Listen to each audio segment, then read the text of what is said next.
안녕하세요. 저는 얼마 전 이혼에 성공한 30대 후반의 여성입니다. 저는 고부 갈등이라는 단어는 TV나 인터넷으로 접했지 실제로 그런 일이 심심치 않게 벌어진다는 걸 몰랐어요. 저는 다른 친구들보다 일찍 결혼한 편이었고 그런 고부 갈등에 대한 이야기는 그냥 과장돼서 떠들어대는 이야기인 줄 알았거든요. 주변에 겪은 사람이 없었으니까요. 그리고 요즘 같은 시기에 누가 그런 마인드를 갖고 있냐며 다들 괜찮을 거라 말해줬거든요.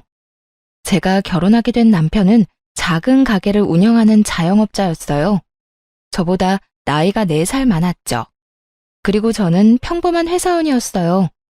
결혼은 무난했지만 결혼 후가 문제였어요. 결혼 전에는 방긋방긋 잘 웃기만 하던 시모가 결혼 후에는 단 한 번을 웃어주지 않았거든요. 신혼여행을 다녀온 후부터 부부 갈등은 시작되고 있었습니다. 시모는 사람을 괴롭히는데 일가견이 있는 사람이었어요. 그건 저와 비슷한 처지에 놓인 동서도 공감할 정도였죠. 특히 제삿날에는 본인 기준의 완벽을 요하는 사람이었어요.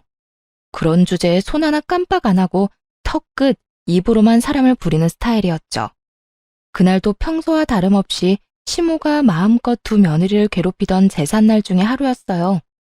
예, 막걸리가 떨어졌구나. 가서 막걸리 좀 사와라. 미리 올 때 사오지 그랬어. 꼭 제사 지내기 직전에 이렇게 없어서 발 동동 굴러야겠니?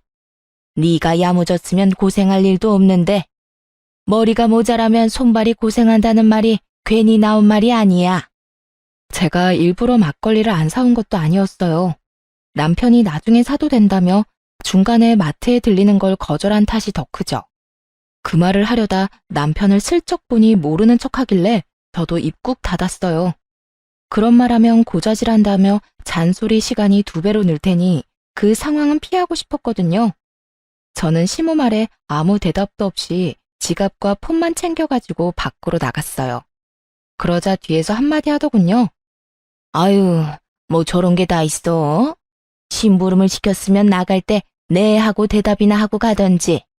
대답 없이 물건만 쏙 챙겨가지고 기분 나쁘다는 표정 가득 짓는 거 보니 안 되겠다 안 되겠어. 어디 며느리가 돼서 집안 제사에 저런 표정을 짓는 거야?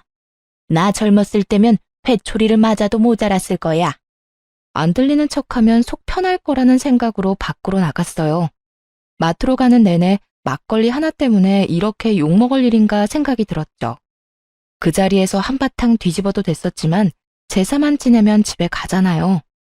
집에 가서 쉬고 싶다 그 생각밖에 없었거든요. 그래서 참았던 거예요. 그렇게 마트에 들어갔는데 세상에 그날따라 제삿날 사야 하는 막걸리가 뚝 떨어졌더군요. 딱 그 브랜드만 썼거든요. 왜 그 브랜드만 쓰는지는 몰랐지만 앞뒤 설명도 없이 그것만 사오라고 했기에 그 브랜드만 샀는데 그게 없으니 어쩔 수 없이 그 옆에 있던 다른 브랜드를 사야 했어요. 혹시 몰라 또 다른 브랜드 한 명을 더 사서 시댁으로 갔죠. 시모는 막걸리 봉지를 휙 가져가 신경질적으로 열어보더니 새된 비명을 내지르더군요. 야, 너 이게 뭐 하는 짓이야? 넌 그렇게 제사를 자주 지냈는데 너희 시아버지 마시는 막걸리 이름도 몰라? 지금 몇 년째 네가 맏며느리로 일하는데 어떻게 다른 막걸리를 가져올 수가 있어? 너 지금 우리 집 무시하니? 어머님, 갔더니 그 브랜드 막걸리만 다 떨어져서 안 팔더라고요. 시간이 좀 늦어서 다른 곳 돌아볼 여유도 없었고요. 그래서 다른 브랜드 사왔는데 오늘만 그걸로 사용하면 안 될까요? 너 그걸 말이라고 하니? 정말 어이가 없어서.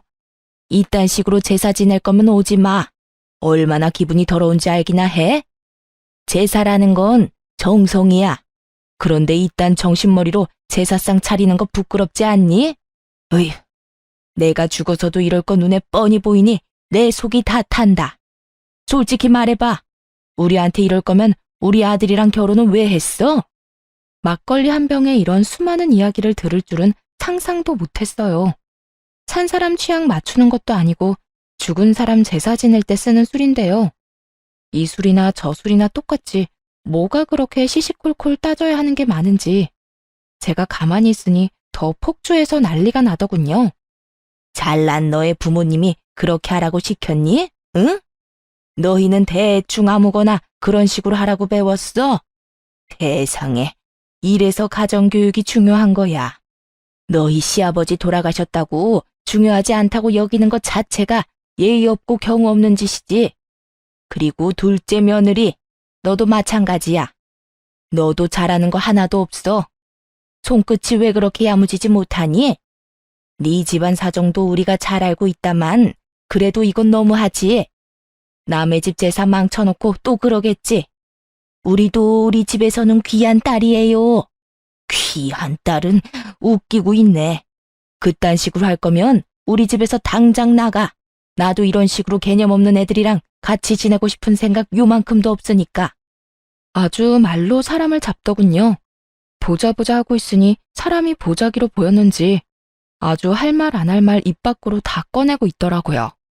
그렇게 시모가 두 며느리를 잡는 동안 두 아들들은 아무것도 들리지 않는 척, 아무것도 보이지 않는 척 거실에 앉아 TV만 보고 있더군요.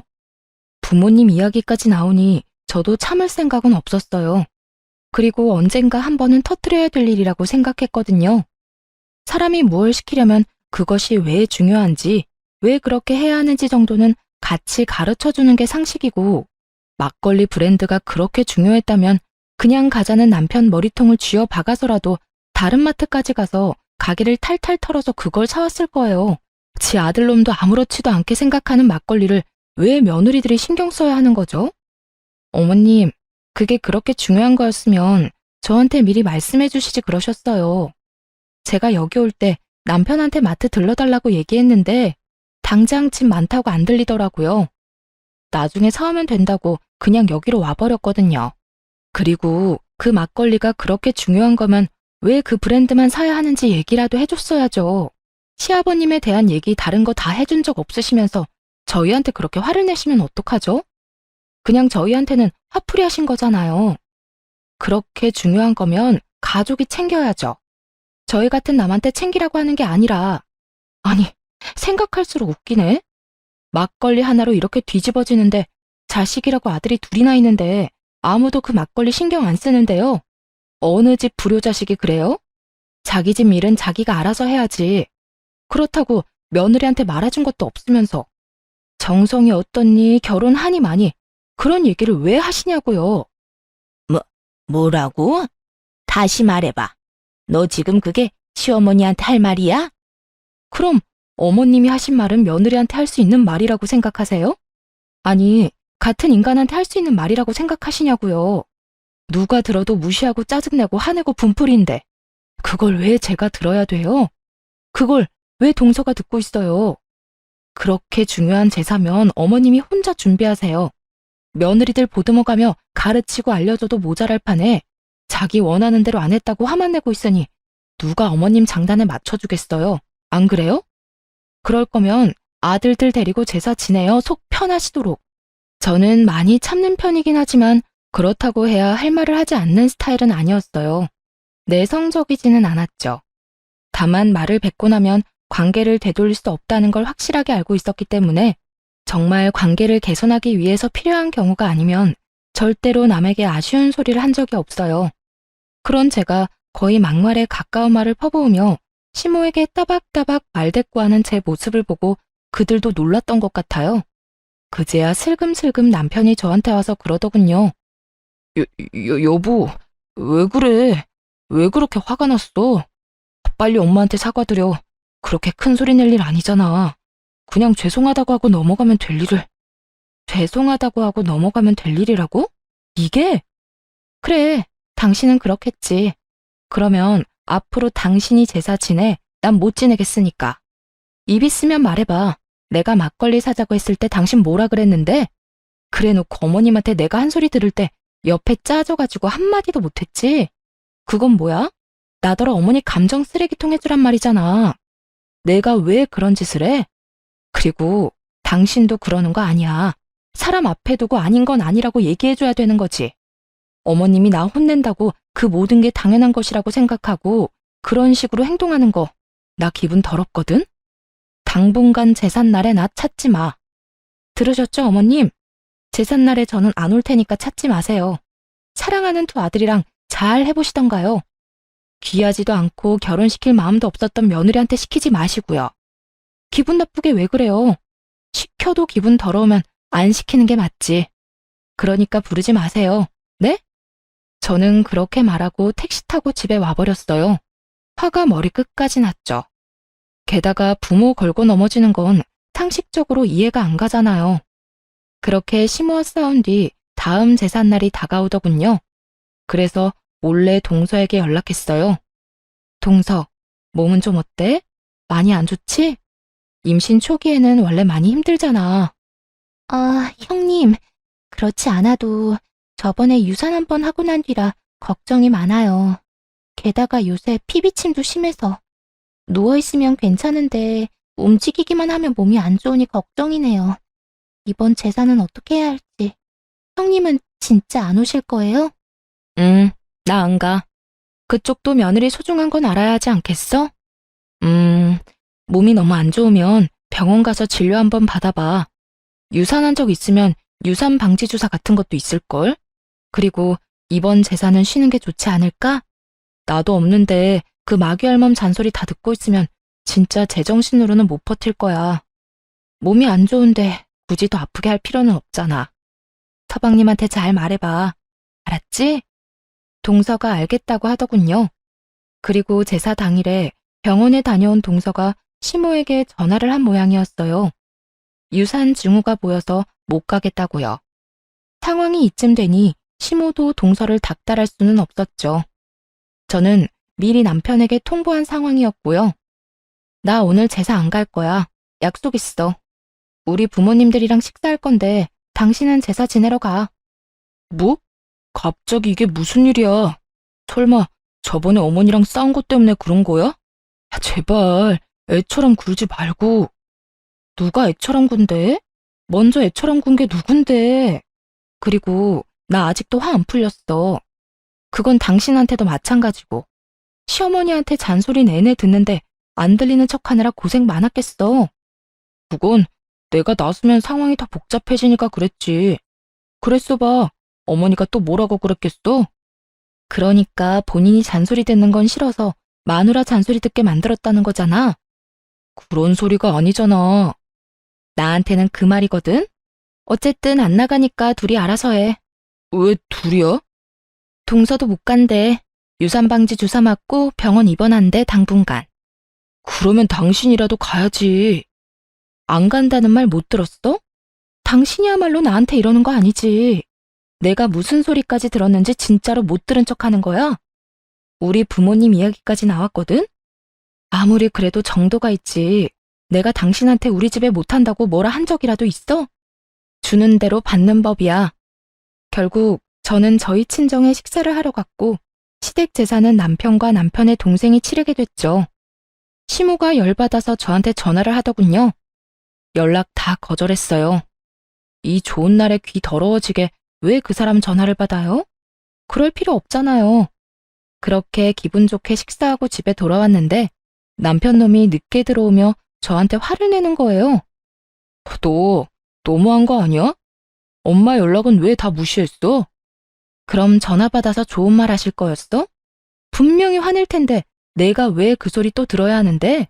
우리 부모님 계신 곳에서 내가 스피커폰으로 시어머니한테 욕 듣고 있었으면 당신 기분이 어땠겠어?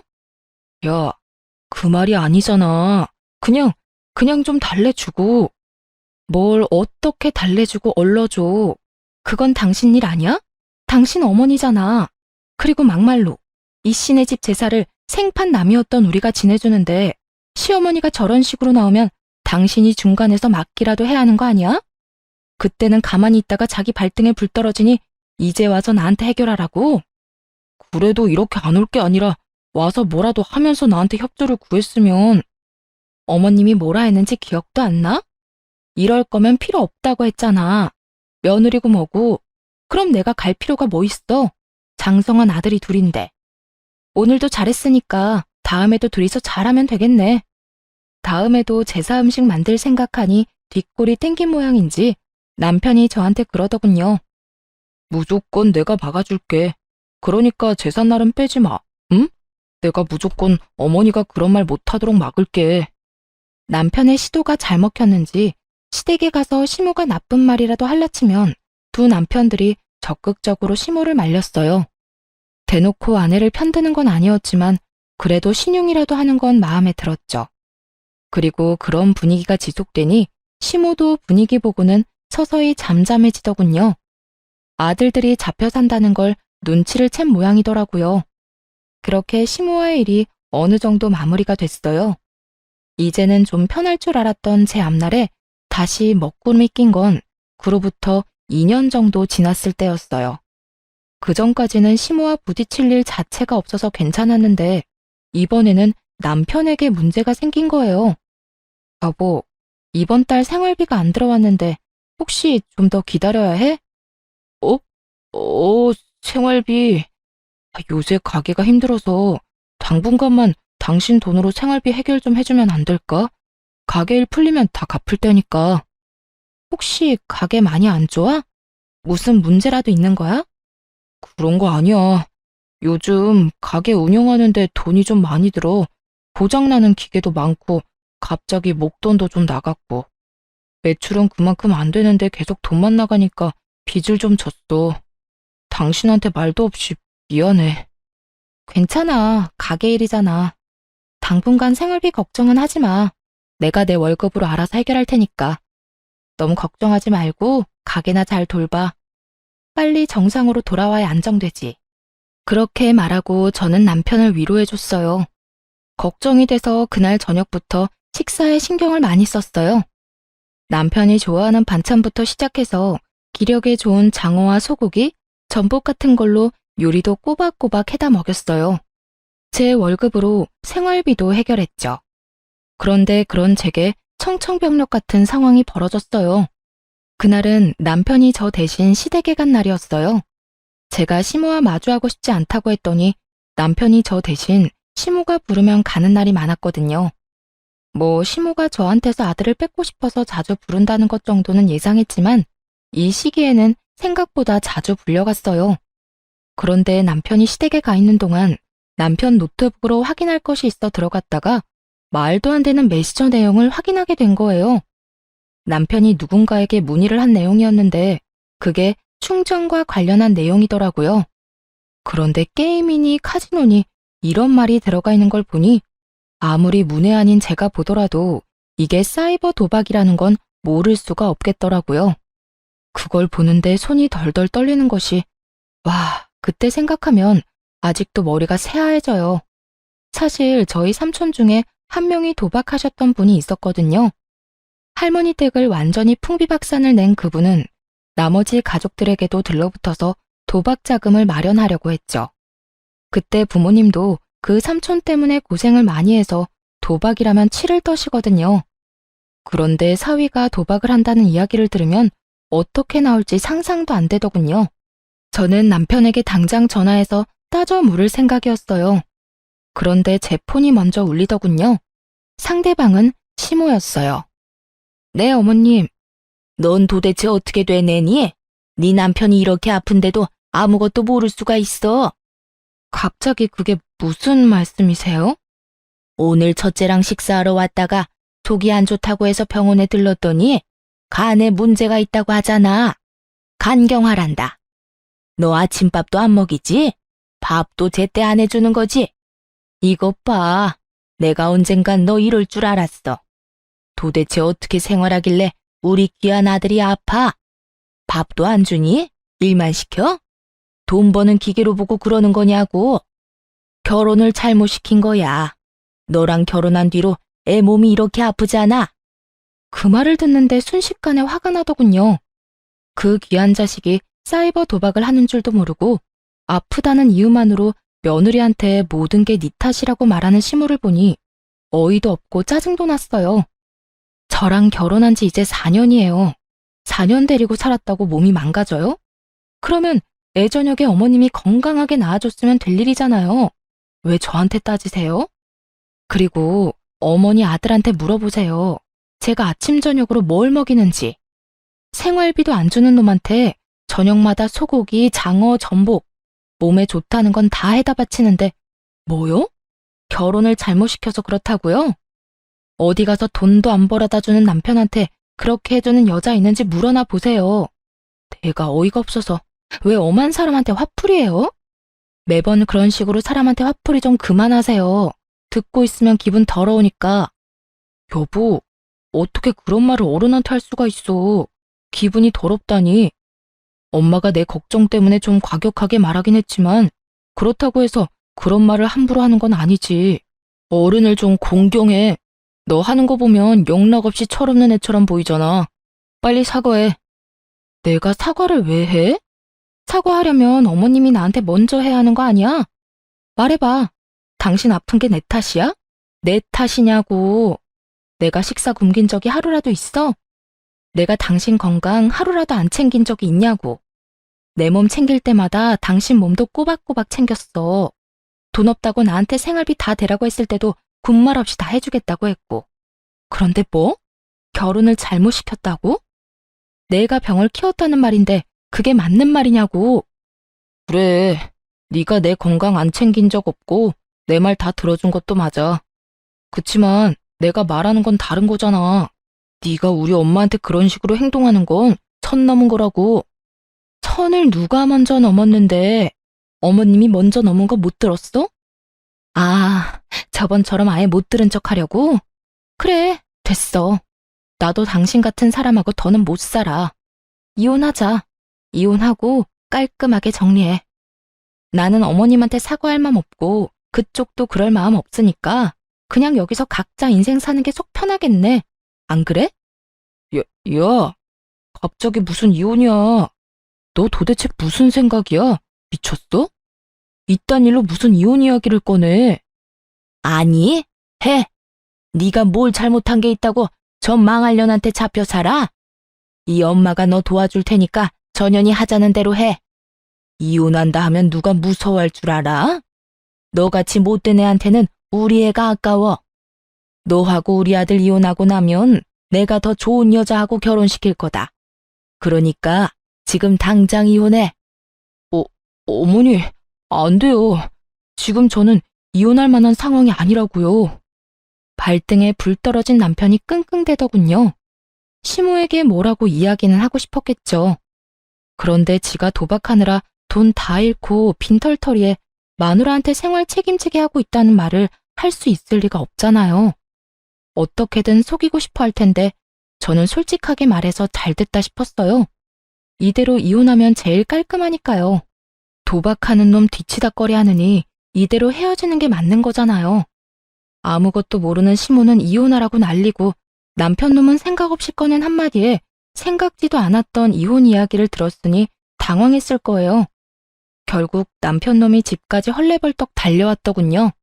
그러더니 다짜고짜 그러는 거예요. 진짜 이혼할 거야? 나는 절대로 이혼 못해. 왜 우리가 이혼을 해? 내가 사과할게. 엄마가 한 말 모두 내가 사과한다니까.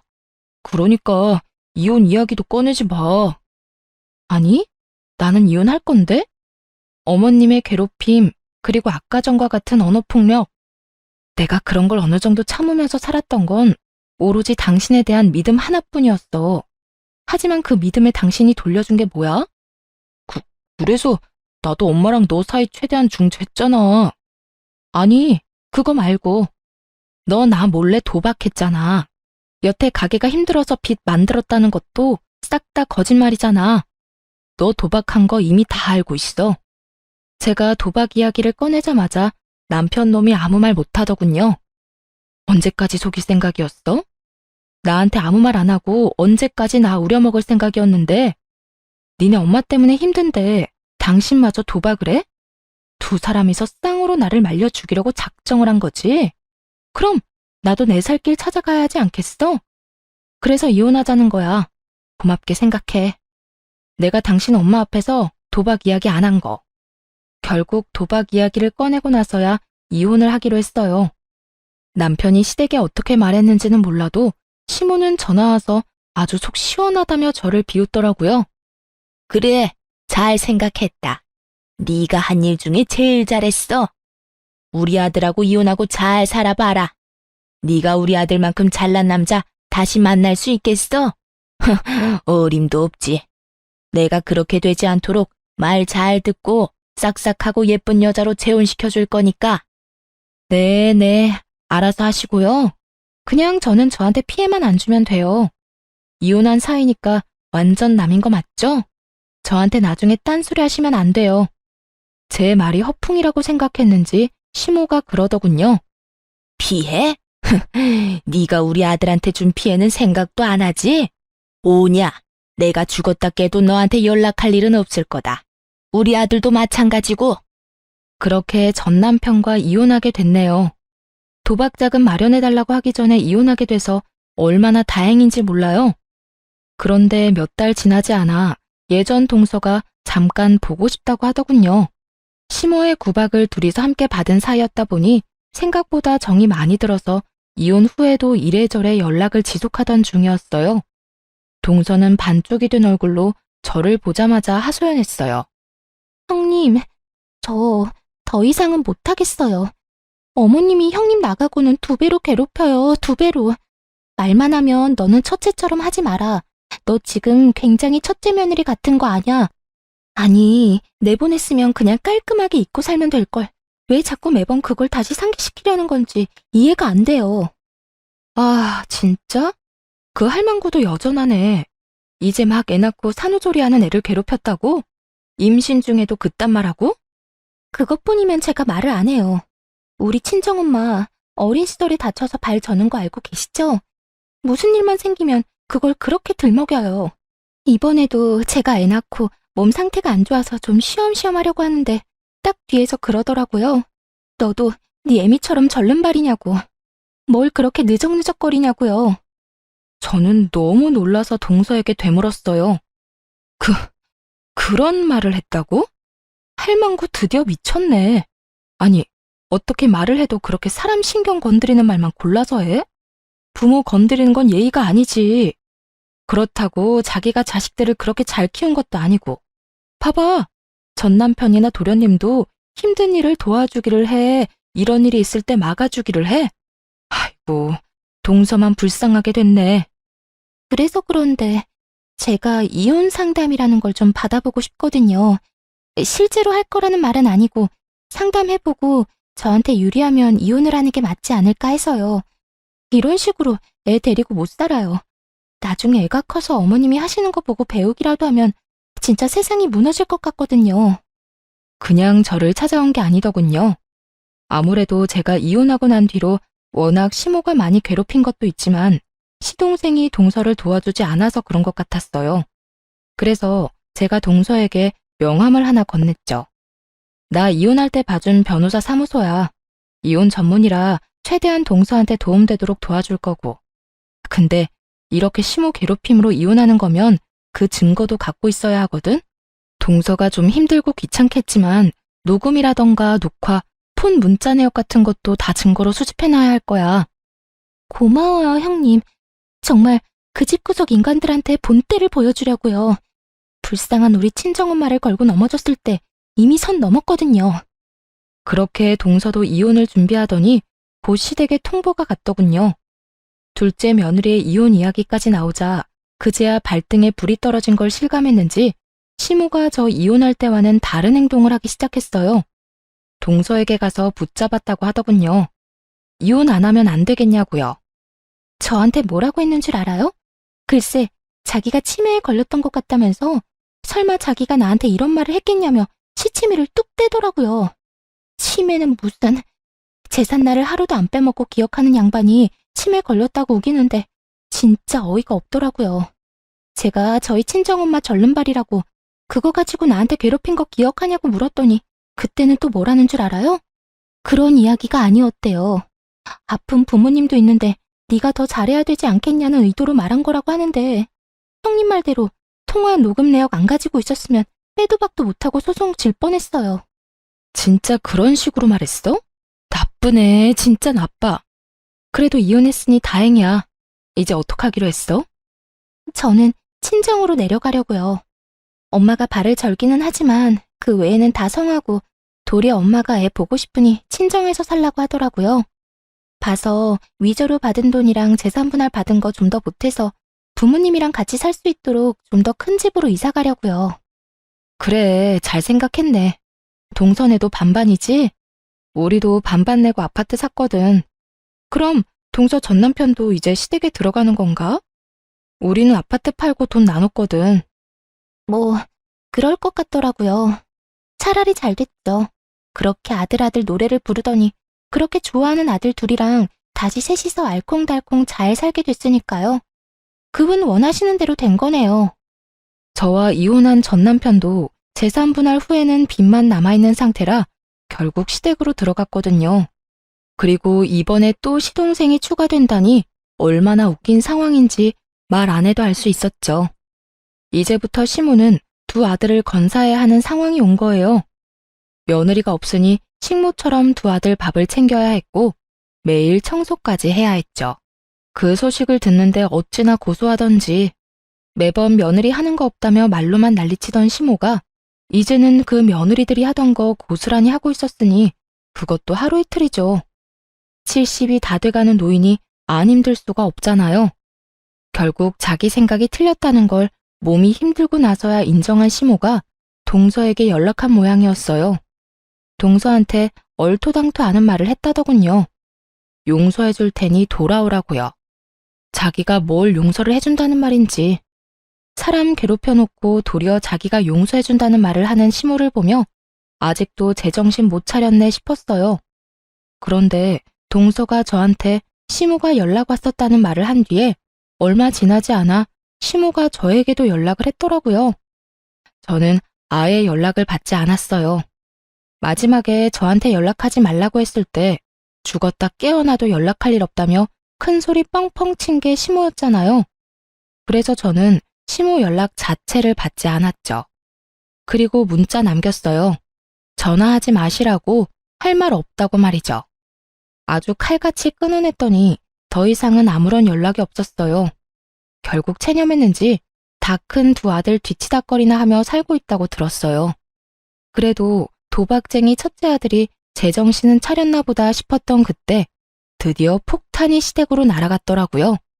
저도 폭탄이 시댁에 떨어진 줄은 몰랐는데 다짜고짜 시모가 찾아오게 되면서 알게 됐어요. 야, 네가 우리 아들 돈 가로챘지? 우리 아들한테 돈 빌리라고 해놓고 빚 만들었잖아. 이 나쁜 년, 당장 안 나와? 현관문을 두드리며 문 앞에서 난리를 피우는 시모를 보며 아, 드디어 그 문제를 시모가 알았구나 싶었어요. 그런데 이번에도 또 제 탓을 하더군요. 이혼한 지 1년이 다 되어 가는데 말이죠. 저도 열받아서 문을 확 열었어요. 문 앞에 기대서 문을 두드리던 시모 몸이 뒤로 확 밀렸죠. 야! 죽일년, 네가 그랬지? 우리 아들한테 무슨 짓 했어? 이혼하기 전에 돈 다 빼먹고 애한테 빚만 남겨? 오냐? 이런 식으로 나오겠다 이거지? 왜 아무 상관없는 나한테 와서 이 난리예요? 연락 안 한다고 하지 않았어요? 무슨 일로 여기까지 와서 행패냐고요. 무슨 일? 네가 우리 아들 빚 만들어내놓고 이혼했잖아. 지금 집으로 독촉장이 몇 개가 날아오는 줄 알아? 우리 아들이 그런 짓을 할 리가 없지. 이게 다 네가 살림을 제대로 못해서 이런 거 아니냐. 그래서 아드님한테는 물어보셨어요? 딱 봐도 아들한테 말 안 하고 나한테 먼저 온 거네. 아들한테 물어보면 어떻게 돌아가는지 정확하게 알 수 있을 건데요. 하긴 그 인간이 진실을 말해줄 리도 없지. 그럼 잘 들으세요. 당신 귀한 아들 도박쟁이에요. 도박하느라 억대 빚을 지고 나한테 생활비며 집안에 드는 돈 다 맡긴 인간이에요. 이제 아시겠죠? 그 독촉장도 다 도박 빚지고 못 갚아서 날아온 거라고요. 도박? 우리 아들은 절대 아니야. 집에서 한 발짝도 밖으로 안 나가는데 무슨 도박이야? 네가 우리 아들한테 덮어 씌우려는가 본데? 요즘에 누가 도박을 밖에 나가서 해요. 사이버 도박이라고 인터넷으로 하는 거 있어요. 궁금하시면 주변 사람 도움받아서 알아보시던가요. 여하튼 저한테는 아무 문제 없어요. 저는 그 사람 빚지기 시작할 때 이미 이혼한 상태고 도박 빚에 대해서는 갚아줘야 할 의무도 없고요. 이제 그 사람 가족은 제가 아니라 그쪽이잖아요? 제 말에 시모 얼굴이 하얗게 질리더군요. 설마 하는 표정이었어요. 이렇게 친히 가르쳐주는데도 못 믿는 걸 보니 귀한 아들 사랑이 참 대단해 보였죠. 아니다. 아니야, 그럴 리가 없어. 네가 나를 속이는 거야. 우리 아들이 도박 같은 거 할 리가 없잖아. 네 탓이야. 이건 다 네 탓이라고. 그게 아니면 말이 안 되잖아. 성실하고 착한 우리 첫째가 왜 그런 짓을... 아, 네가 끌어들였지? 네가 우리 아들한테 도박하라고 시켰지? 미쳤어요? 우리 집은 도박이라고 하면 학을 뗄 정도로 싫어해요. 이번 이혼할 때 사실 그 사람 도박인 거 알고 있었거든요. 그거 알고 저희 친정에서 빨리 인연 끊으라고 할 정도로 싫어하세요. 뭘 알고 말해야지. 아니야. 그럴 리 없어. 우리 아들이 그럴 리가 없어. 니년이 그랬잖아. 시모는 그저 저만 탓하는 기계처럼 그렇게 제욕만 하더군요. 그렇다고 이렇게 놔둘 수도 없어서 전 남편에게 전화를 했어요. 당신 엄마 데려가라고요. 그렇게 부랴부랴 전 남편이 저희 집 앞에 왔더군요. 저를 탓하기만 하던 시모가 자기 아들을 보고는 급히 묻더군요. 너 도박하냐? 진짜로? 이 엄마한테 숨기고 도박한 거야? 어이 참, 그런 건 왜 물어보세요. 남의 집 앞에서 이러지 말고 빨리 집에나 가요. 어서 일어나요, 어서. 애미가 묻잖아. 너 도박하냐고? 진짜야? 시모가 추궁하자 더 이상 아무 말도 못하고 시모를 끌어내려고 애만 쓰는 자기 아들을 보더니 시모 얼굴이 벌겋게 달아오르더군요. 이 정신 나간 놈이 도박을 해? 내가 널 그렇게 키웠어? 그게 얼마나 무서운 병인지 알고나 하는 거야? 너 그거 손모가지를 끊어도 못 끊는 게 도박이야. 그걸로 지금 빚을 억이 넘도록 지고 망할 것 같으니라고. 네가 그러고도 엄마 집에 기어들어와? 양심이라는 게 있는 놈이야? 시모가 눈 돌아가니 정말 무섭더군요. 아들을 향해 삿대질을 하며 욕을 하는데 보고 있던 저까지 놀랄 정도였다니까요. 그렇게 감싸고 돌며 우리 아들 하더니 아들이 도박을 한다는 사실을 알자마자 그런 모습은 온데간데 없고 아주 원수 보듯이 하더군요. 너 같은 놈 자식으로 키운 적 없다. 나가. 당장 내 집에서 나가. 너 이혼하고 우리 집에 들어온 것도 그 도박빚 때문이지? 우리 집에 있으면서 패기치지 말고 오늘 당장 짐 싸서 나가라. 난 너랑 한 집에 있기 싫어. 그러니 좋은 말 할 때 나가. 와, 어머니, 어떻게 그러실 수 있어요? 제가 와이프랑 이혼하게 된 것도 따지고 보면 어머니가 그렇게 만드는 바람에 이혼하게 된 거잖아요. 아들 이혼시켜놓고 언제는 다 해줄 것처럼 받아들여주더니 꼴랑 도박 좀 했다고 지금 사람을 쫓아내겠다는 거예요. 난 못 나가요. 못 나가니까 엄마가 알아서 해요. 그러니까 왜 와이프 속을 긁어서 이혼을 하게 만들어요? 나 이혼할 생각 없었다니까. 이혼 안 하고 와이프가 내 빚 갚아줬으면 모든 게 다 그대로 해결될 일인데 엄마 때문에 다 망친 거잖아요. 나 그럴 생각으로 이혼 안 하려고 했는데 엄마가 계속 와이프 속 긁었고 엄마 아니었으면 지금쯤 와이프가 내 빚 다 갚아주고도 남았을 거라고. 얼빠진 소리 하고 있네. 야, 내가 왜 네 빚을 갚아줘? 가게에서 사업하다가 생긴 빚이면 몰라. 근데 도박하다가 빚인 거잖아. 그걸 내가 왜 갚아주냐고. 나는 그런 거 갚아줄 생각 눈꼽만큼도 없으니까 두 분이서 알아서 하시고요. 일단 저희 집에서 나가세요. 왜 남의 집 문 앞에서 난린데? 나는 이미 상관없는 사람이니까 그런 이야기는 우리 집 앞에서 말고 다른 데서 하세요. 월! 월! 두 사람을 내쫓는 제 모습에 얼빠진 표정을 짓던 두 모자는 지금 상황이 모욕적이고 짜증나는지 서로 아주 피 터지게 싸우더라고요. 남편을 향한 시모의 반발은 생각보다 엄청났고 남편 또한 그런 시모에 대한 배신감이 생각보다 깊었나 봐요. 둘이서 욕을 주고받는데 듣고 있는 것도 힘들 정도였어요. 이 미친놈 좀 보게. 네가 사람이야? 네가 사람 새끼냐고.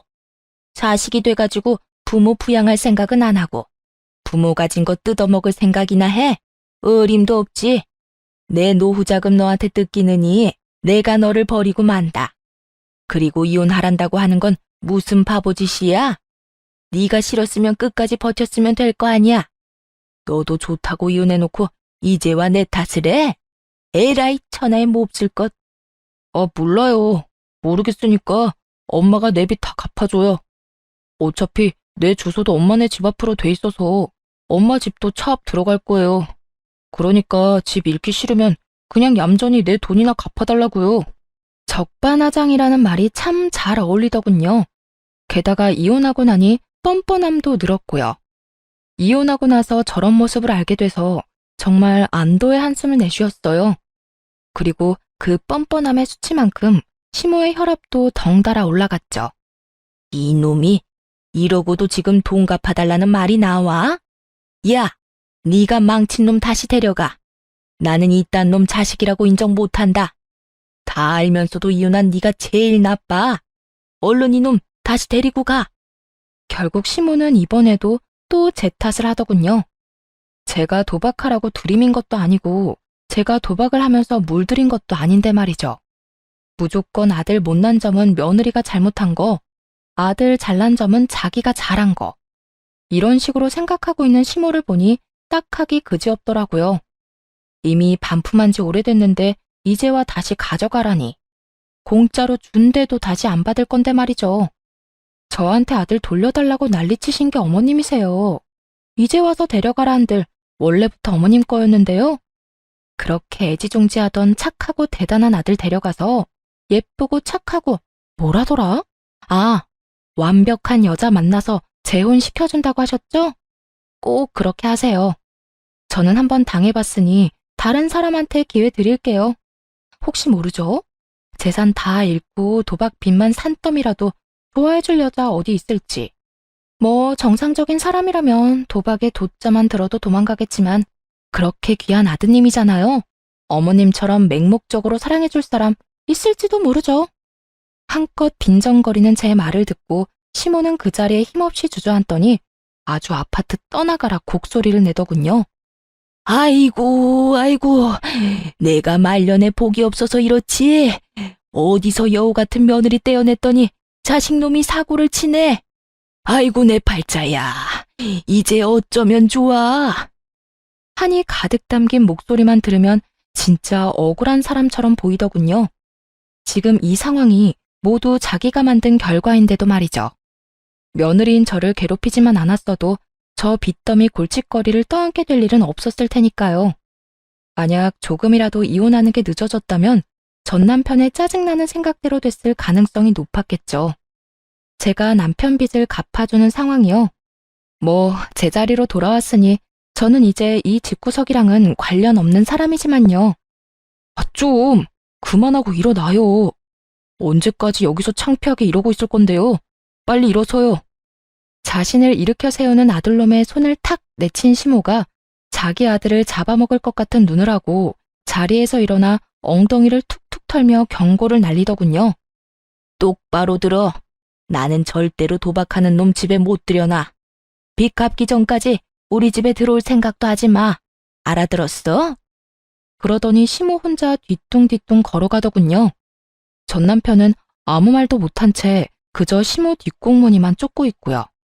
빚진 거마저 제 탓이라며 우리 집에 와서 온갖 분란만 만들어 놓고 돌아갈 때 사과 한마디도 없는 둘을 보니 참 똑같구나 싶었어요. 얼마나 제 탓이 하고 싶겠어요? 근데 정작 제 잘못이라고는 없으니 뱉어낼 말도 없는 거겠죠.